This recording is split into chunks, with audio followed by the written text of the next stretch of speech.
to do is take a few minutes of your time this afternoon and put some numbers to this. You're going to hear a lot today about the science and some wonderful, I mean, we think what Dr. Wilson just presented, I mean, fascinating stuff. I am a social scientist, I'm an economist, I'm one of those, kind of people. I talk about these things in terms of value, job creation, and industrial competitiveness. And so I'm going to present some things to you, some ideas about where we stand and competition, and I'm going to talk about the dollar values that can be associated with this research that we are talking about. Now, as you go through the rest of your day, you're going to hear a lot about the science stuff, but I'm going to just ask you to indulge me a little bit and kind of in the back of your head, keep in mind that every time you hear things about what, like Dr. Wilson was doing, is all of the money that it takes to do that research is infusing economic activity into our state. It helps create jobs. It helps to improve standard of living. It helps put people back to work. And I have some numbers to share with you on this. So, quickly moving through, I'm going to start out. I'm just going to frame the issue in Texas for just a minute. And this is not meant to be a political statement as much as it's framing the issue from an economic development perspective. Our ability to attract and retain businesses and investment into our state. Competitive position, we'll talk about specifically biotech and some of the spillovers, and then look at some of the projected impact. So framing the issue.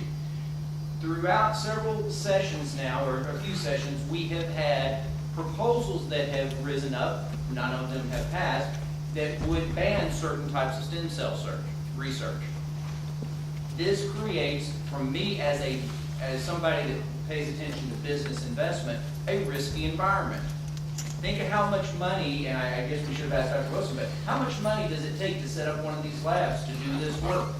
This is an investment of millions and millions of dollars, and if we create a political environment, a regulatory environment, if you will, where that investment could be put at risk, not because of the nature, not because of the science being done, but just because of the political processes, that makes us a high-risk place to do business. If we are seen as being unfriendly to cutting-edge tech research, I would argue to you that spills over, that image spills over. It's kind of like, have you ever lived in a city where the city council gets a reputation for being anti-growth, that they're hard on developers or something, and a long time after those folks are not in office anymore, and maybe a pro-business friendly group are in office, it takes years and years to recover your reputation as a place where people want to come and create businesses and create opportunity.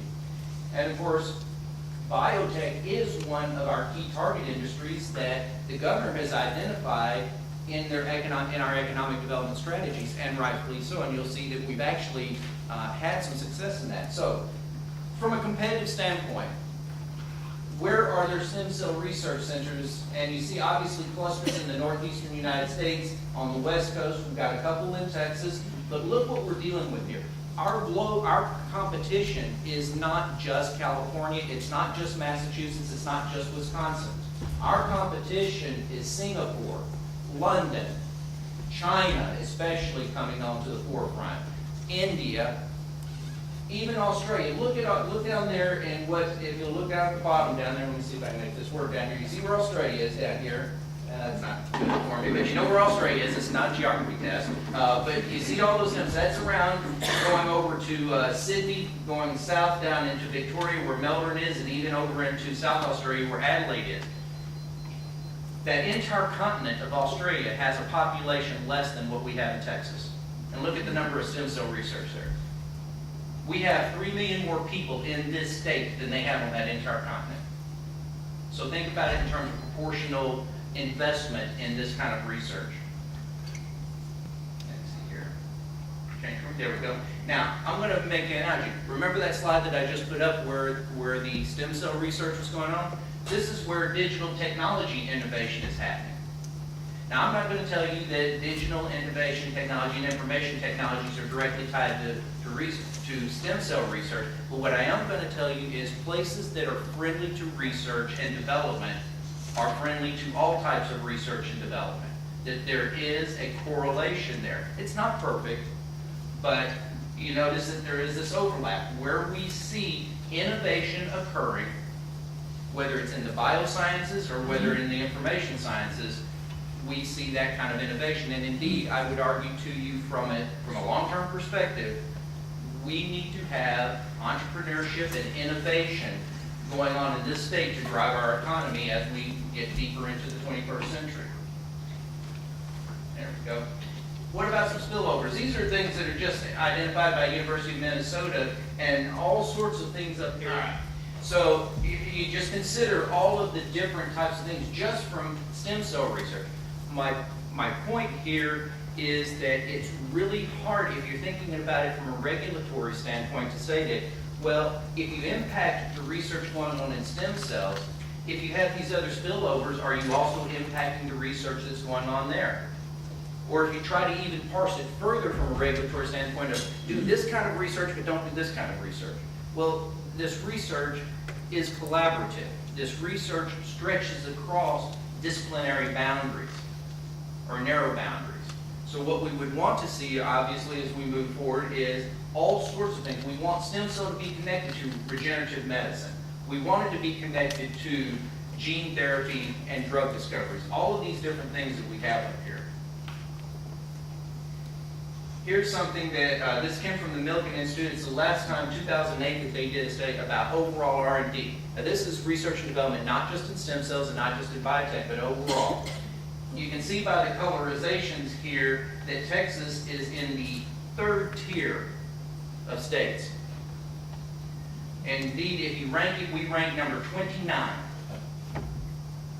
Now, that's not where we're used to being, right? I don't necessarily say we have to be number one, but the Rangers are going to kick San Francisco. But this is something that we need to pay attention to. Now, I will tell you that on other measures in biotech, it's really interesting. A publication that I'm sure all of you have on your coffee table called Business Facilities. It's an economic development publication for professionals that do site location. They now rank the biotech sector in Texas as being the second best in the U.S. after California. Now, of course, the same group also says that Kansas is the fifth best in the country, and I'm still trying to figure that part out. But let me tell you what that was driven. If you wonder how they come to their numbers, the biggest thing about that, the emerging technology fund we have in this state. That's where that's coming from. That's why we're rating well on that. And we want to keep that, Mr. Legislator, even if we have some public things going on, and some questions about that, we want to keep those funds because that is encouraging entrepreneurship and innovation in this state.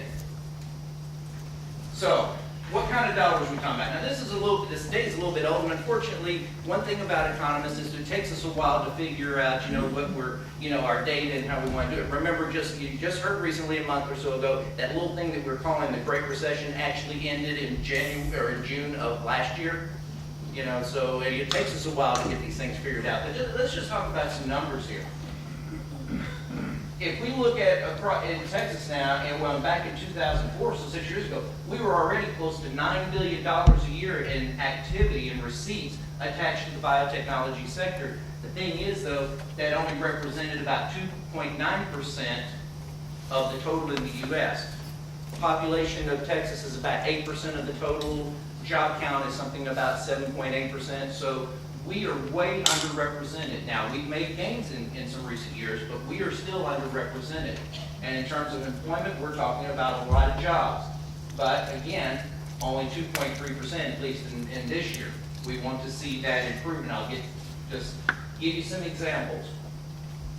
What if, let's say we don't even make it by the year 2014, that we don't catch up to where we're just average in that sense about the nature of the distribution of our economy into biotech. But let's just say that we got up to about 6%. What would that mean? That would be an industry that would be about $62.5 billion a year, employing directly or indirectly 230,000 jobs. And when I say directly or indirectly, that means that you're not just talking about the person doing the research or the person working in the hospital. You're talking about the person that sells that person a house, or the person that is selling them clothes, or the person that is providing a professional service to those. This is how it spreads across the economy. Wages and benefits, $12 billion.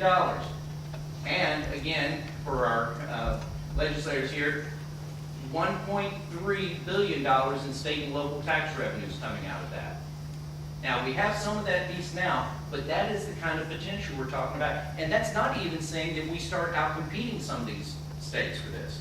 This is just getting us up to 2/3 of our proportional share based on population. Here's another thing to think about it. In 2008, there's an estimated 1.2 million individuals in Texas suffering from Parkinson's, heart attacks, spinal cord injuries, type 1 diabetes, strokes, and heart attacks.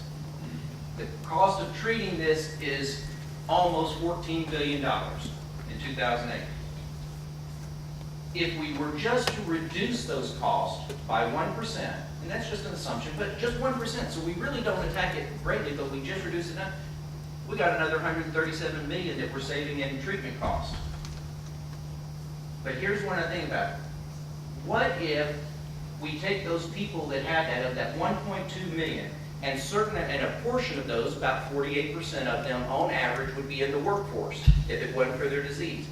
Well, what if you only took 5% of them and let them go back and get into the job market? Maybe they're not completely cured, but they are no longer so sick that they can't work. Putting them back into the workforce would give opportunities to about 29,000 of those people, and their work would add about $1.5 billion to gross state product. Just on average, and that doesn't mean if they're doctors or anything, that's just taking everybody across the average. So you got people that mow your yard and people that are physicians in there. That is some real numbers. The stuff that we were talking about doing, when Dr. Williston talks about getting people to where instead of being able to walk from here to the wall, they can take a job, that means that person can go back to work. And they are contributing to the economy, they are contributing to the strength of Texas.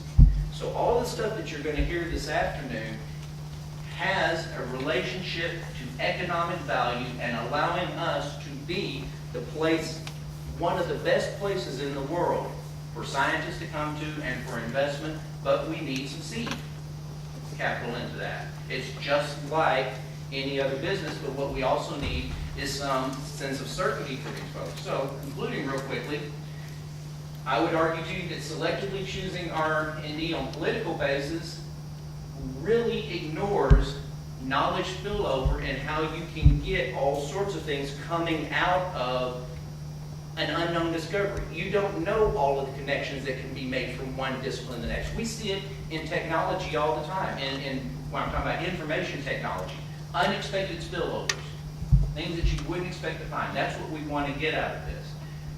We certainly don't want to have a perception of being unfriendly to certain types of research. There is a recognized economic development strategy. It's the reason that California a few years ago put in bond money for $3 billion, $300 million a year over 10 years to fund stem cell type research. The reason the government of the United Kingdom is promoting that. Singapore is pouring money left and right in this and attracting some of our best researchers. In fact, researchers across the globe. We have competition out there. Potential for cost savings and productivity gains. I mean, it's easy to think about, the loved ones that we were talking about earlier, and being able to help our loved ones or not have seen a father or a sister or a brother or a daughter who dies too soon. That's the human element, but I can tell you that there is real economic value to that person still being here and being a productive member of society. And I'm going to conclude there. I'll be happy to take a question or two, but I just want you to, as we move through the rest of the day, just keep thinking about all this. This is really, there is a real economic argument to be made for this kind of research. Thank you very much.